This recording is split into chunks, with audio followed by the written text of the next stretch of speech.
Welcome back to a very special edition of Champion News Talk Radio, brought to you by championnews.net. Today, our very special guest is Sharron Angle, Tea Party favorite, conservative warrior for a very long time, and her story is so compelling. Sharron, we were talking a little bit about Tea Party grassroots organizing. Mm-hmm. How important and impactful was that to your election last cycle, and what did that do for your numbers in the voting? Well, I always have to explain what Tea Party is. Okay. Tea Party is really not an organization. It's not a party. It's an organism. It's a movement. And the left-wing media has really tried to put it in a box, categorize it, and the reason they want to do that is so that they can put it off to the edges and say that it's irrelevant. And because we don't see them protesting anymore, they're not really going to be a player this time. Mm-hmm. And really, remember, they said we weren't going to be a player in 2010 mm-hmm. either. Mm-hmm. This is mainstream America, is really what it is. It's a movement of the silent majority that is no longer silent. And when we've gone to these tea parties, what we found is we're no longer the lone voice we thought we were. There exactly. are a lot of people, and they all agree with us on some very basic tenets of government, that there should be actually less government involvement in private lives, that we believe in free markets, that we believe in lower taxation, and that we're basically capitalists and constitutionalists. And we all can seem to gather around those basic principles of freedom. And from that, we started studying the Constitution, and mm-hmm. we've actually found our voice, your voice, this one that you have right now on the television and the radio. So that's really what the Tea Party is. What role did they play in 2010? I will just give you some numbers, and you decide. I was going on to television, and I was saying, Harry Reid has $25 million. I need 1 million people with $25 to go to SharronAngle.com.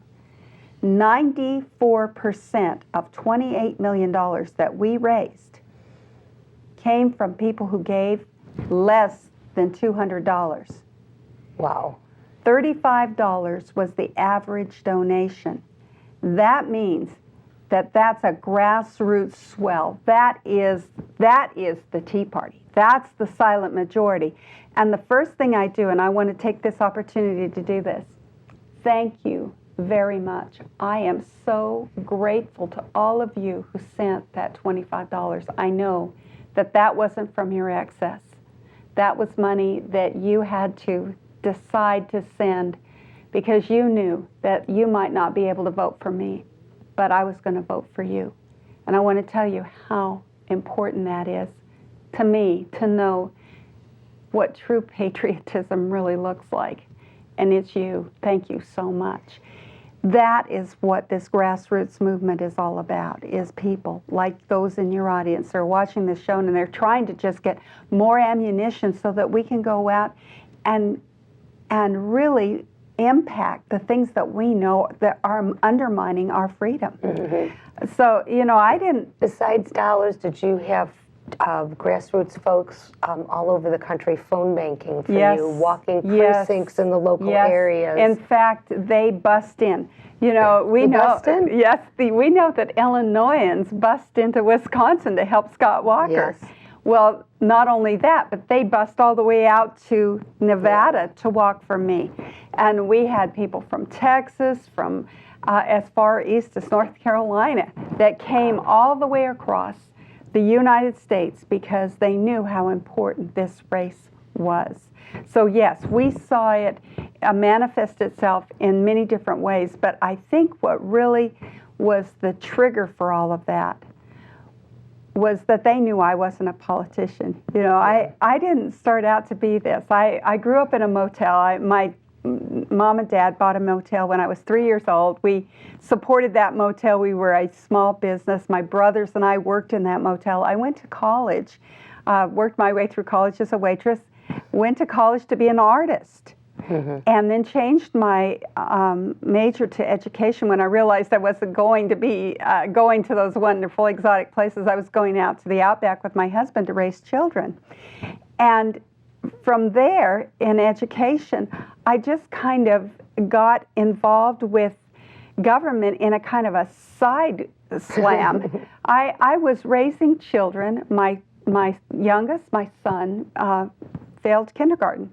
And I thought as an educator I would homeschool him. And a judge told me, I know it's the law in Nevada that you can homeschool your children, but the law should say you can't homeschool those children unless you live more than 50 miles away from the nearest school. Well, that's when they invaded my home. The government now was regulating in my home and telling me what was best for my children. And I never intended to be a political activist, but when they are touching you in the most personal way with your children, you realize that you have to be more than just a voter. And from there, I got involved in getting homeschooling laws that would allow us to homeschool in Nevada. I served on a school board for a term, and then I served in our state legislature for 4 terms.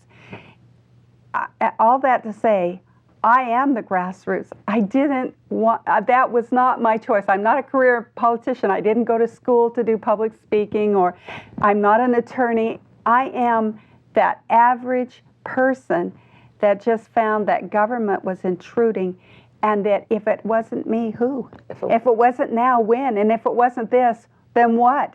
And I think that that's the call that every person who has come to a Tea Party protest is hearing. Or even any type of grassroots organization, that there's right to life, and there's gun owners that want to make sure they keep their Second Amendment.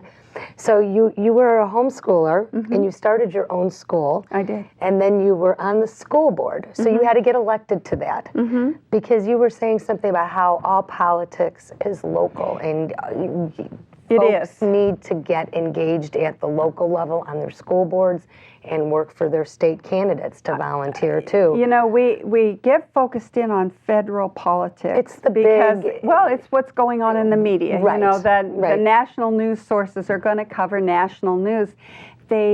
We get a little bit of local news every night, but it's just snippets.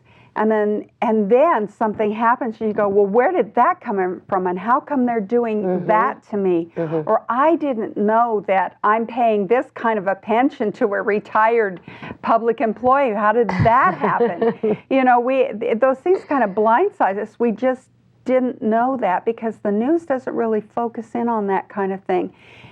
And unless you're paying attention to what's going on in local politics, the things that are really going to eat your lunch are happening right there at the local level. At that school board meeting, they are determining what policies are going to go into the schools, what programs they're going to be using to teach your children, and really how they're going to be spending your tax dollars. And you said 70% of our property taxes here in Illinois are going to education. Well, shouldn't a conservative grassroots interested in lower taxes, less government regulation, and how the spending is going, shouldn't that be the person that sits on that local school board and makes some of those determinations? How about the person on the city council or the county commission? Shouldn't it be that same kind of person with those same philosophical beliefs about government? Shouldn't they be the ones determining where those budgets are being spent and how that money's being spent? We've actually got several groups that have focused specifically on that. And we've seen Tea Party candidates going for school board positions. Talk about some of the nastiest campaigns against them, and it's the union. Well, and I think that you've hit upon something that is a nationwide problem. I have a friend, his name's Mallory Factory. He's written a book. It'll be coming out this fall. It's called Shadow Bosses. And it's all about the history of the unions and how they got so powerful, and really what their true role in politics is, and how that role has begun to impact us in our very homes because of what you said. the problem becomes not excellence in the classroom. That's not what we're going for. It's how many members in the union and those union dues and what those union dues are being used for, which is primarily political action. Yeah. And I think you said that here in Illinois, it's 80% of those union dues are being used for some kind of political action. They to fund programs and, to fund candidates' Yes. campaigns. And that is one of Jack Roser's biggest hammers is Illinois pension scam. Illinois is broke because 80% of these teacher union dues, and we're not right to work here like Nevada. We're going to talk more about unions in a minute.